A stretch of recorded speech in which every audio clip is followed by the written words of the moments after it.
Assalamualaikum warahmatullahi wabarakatuh. Di sini saya akan menjelaskan materi pembelajaran mengenai ibadah kurban.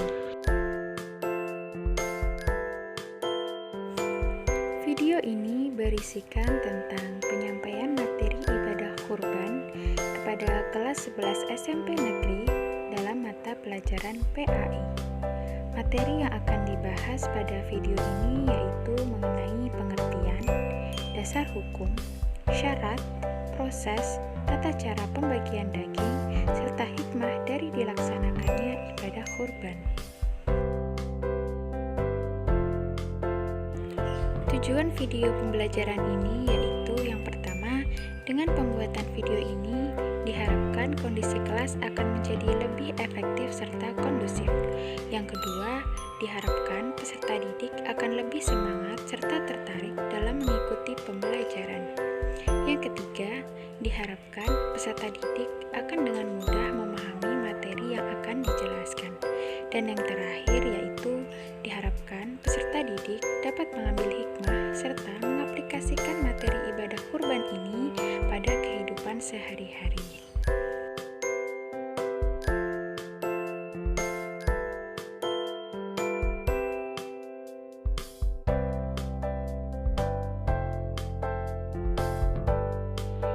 Yang pertama yaitu pengertian ibadah kurban. Ibadah kurban adalah persembahan hewan ternak berupa unta, sapi, kerbau, domba, dan kambing, yang mana tujuannya untuk mendekatkan diri kepada Allah Subhanahu wa Ta'ala dan dianjurkan kepada orang yang sudah mampu. Dasar hukum berkurban terdapat pada surat Al-Kautsar ayat 1 dan 2.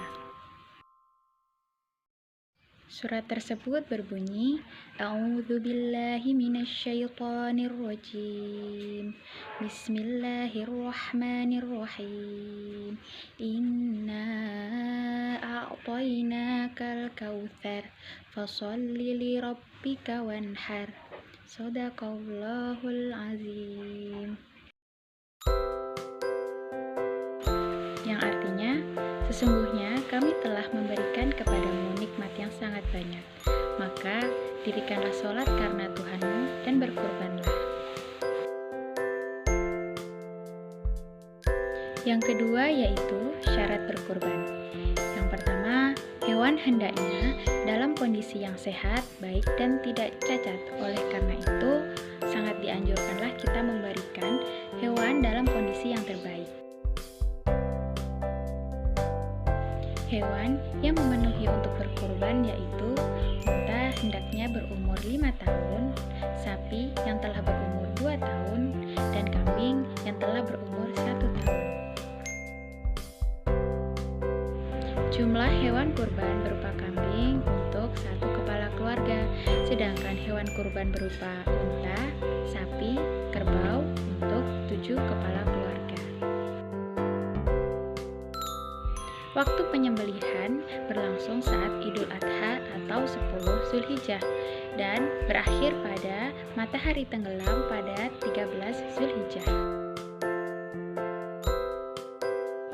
Orang yang berhak menyembelih hewan kurban tersebut adalah shahibul kurban tersebut.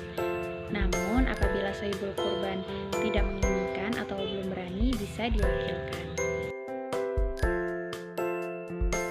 Yang selanjutnya yaitu proses penyembelihan. Tahap yang pertama yaitu menggunakan senjata yang tajam atau alat yang tajam, tujuannya agar tidak menyakiti hewan. Yang kedua, menghadapkan kepada kiblat, dan yang ketiga, berdoa.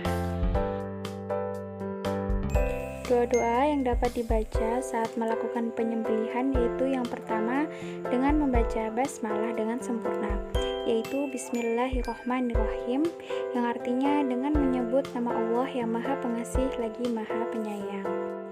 Yang kedua yaitu membaca sholawat untuk Rasulullah SAW yang berbunyi Allahumma sholli ala Sayyidina Muhammad wa ala ali Sayyidina Muhammad, yang artinya Tuhanku, limpahkanlah rahmat untuk Nabi Muhammad SAW dan keluarganya.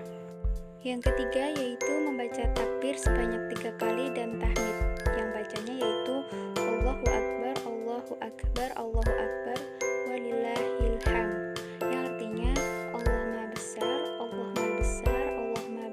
segala puji bagi Tuhanmu.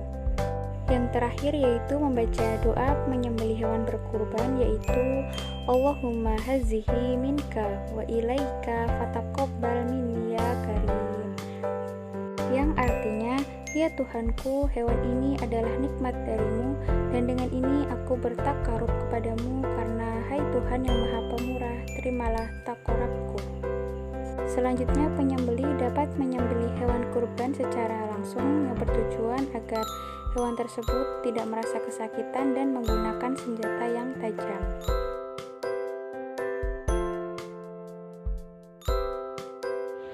Selanjutnya yaitu proses pembagian daging. Yang pertama, orang yang berhak mendapatkan daging kurban yaitu sahibul kurban itu sendiri. Yang kedua, fakir.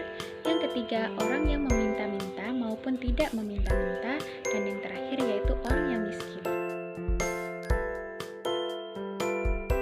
Yang kedua, yang boleh dilakukan oleh sahibul kurban adalah yang pertama dengan memakannya, yang kedua dengan memberikan keseluruhannya atau membagikannya, dan yang ketiga menyedekahkannya. Yang tidak boleh dilakukan sahibul kurban yaitu yang pertama menjual daging kurban, dan yang kedua memberikan sebagian daging kurban tersebut kepada para yang penyembelih atau yang mewakilkan, namun tujuannya sebagai upah. Selanjutnya, hikmah yang bisa kita dapatkan setelah melakukan kegiatan ibadah kurban yaitu yang pertama, sebagai ungkapan rasa syukur kepada Allah Subhanahu wa taala yang mana telah memberikan banyak nikmat kepada kita. Yang kedua yaitu kita bisa mengambil hikmah dari kisah Nabi Ibrahim alaihissalam yang mana beliau beserta anaknya memiliki kesabaran yang tinggi dan selalu mengutamakan Allah dalam keadaan apapun. Yang ketiga yaitu sebagai realisasi ketakwaan hamba kepada Allah Subhanahu wa taala. Dan yang keempat sebagai membangun kesadaran akan pentingnya kepedulian antar sesama. Sekian dari saya. Wassalamualaikum warahmatullahi wabarakatuh.